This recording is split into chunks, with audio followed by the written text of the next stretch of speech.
Hello crochet friends, welcome back to Crazy Cool Crochet, and I've got a tip of the day.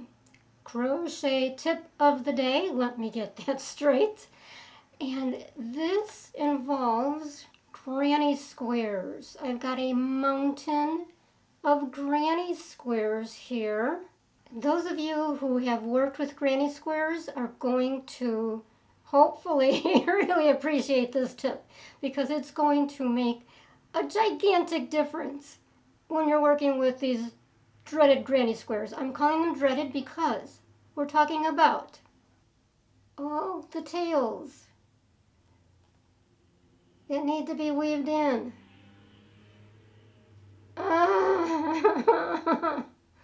This is torture, right?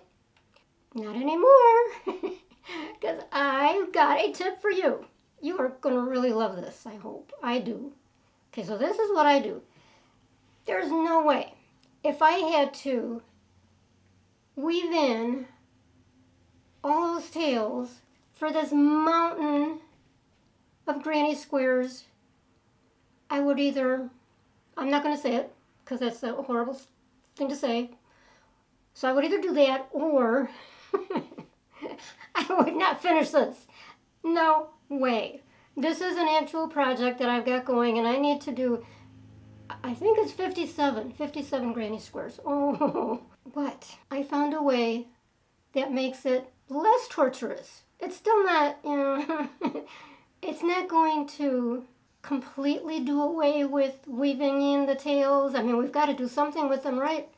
But this is I think, an easier, faster, more efficient way to do it. So hold on, let me change the camera angle. Okay, so first I'm going to show you how most crocheters weave in their ends, even for granny squares, which I find takes too long, too many steps.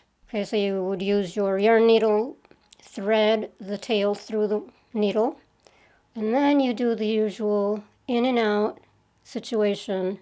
You know, if you're familiar with this method of, oh, red on red, not a great idea.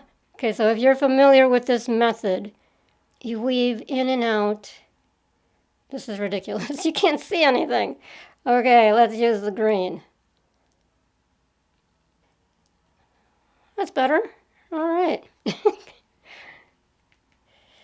Okay, so most people weave in the tail with the yarn needle in and out through several strands. And just to speed things up, I'm going to stop there. They usually do a couple more, and then they pull it through, and then they come back the other way, and they go in and out, pull it through, come back the other way. So they are trying to not only hide the tail, but also secure the end. And then they cut it right there. And that's just for one strand. Now you have to do it for this one, and this one, and this one, and this one. Ah, no. Not me, no thanks. Okay, let me show you what I do. First of all, you don't need such a long tail to do my way. All right, so I grab a hook that's smaller than what I've been using. I just go under one strand, grab the yarn, pull it through, 1, 2, 3 chains, squeeze it down. You've got yourself a super tight knot, and you cut it off. And since this is the wrong side, who's going to see a bunch of knots, okay?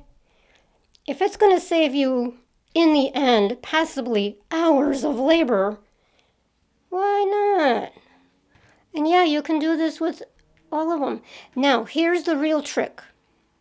Okay, that's just a method of weaving in the ends, okay, which is not new to anybody, I'm sure, but so many people just follow the rules or follow what everybody else does with the in and out. I do sometimes do that, and then I go ahead and knot it anyway before I cut it off. That's just me. What's going to save your mental health is weave it in. Weave in the tails as you go. I weave as I go. So I do my one round, and then I weave in the ends right away. 2 or 3 chains. Pull it down for a tight knot. Do the other one. You want to get it away from the edge. So you can just bring it through 1 or more, whatever you're comfortable with.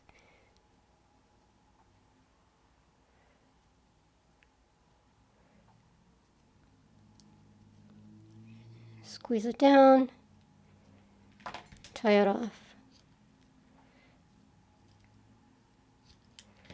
And then I continue with the next round. Here's the tail, weave it in.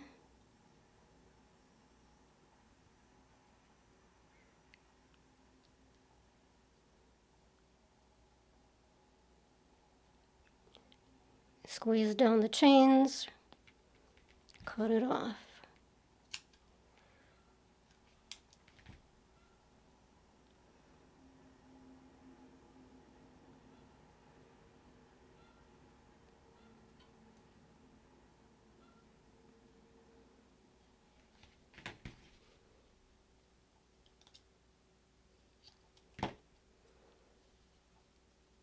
Go to the next round.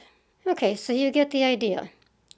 Rather than finish the square, and then you've got all these tails you've got to weave in, which it works that way too if you want to finish the square first and then weave in, and then go on to the next square.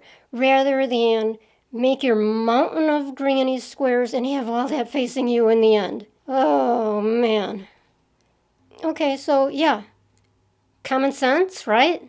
That's the way I see it. Am I deluding myself? In other words, does everybody do it this way? Weave in as you go? That's my tip of the day. And I hope it was helpful. Thanks a lot, you guys. Thank you for watching. Thank you for sticking with me. And, oh, by the way, I am going to do the full tutorial on this particular granny square and the entire project that these are going to be used for. So be watching for that.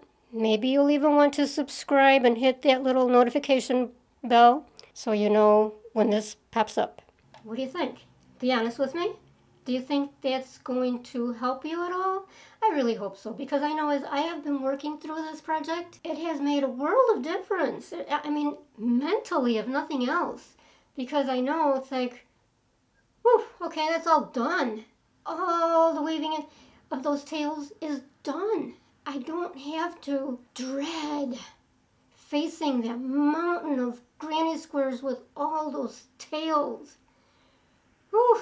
So try it. Try it, really. I think you're going to like that method of doing it.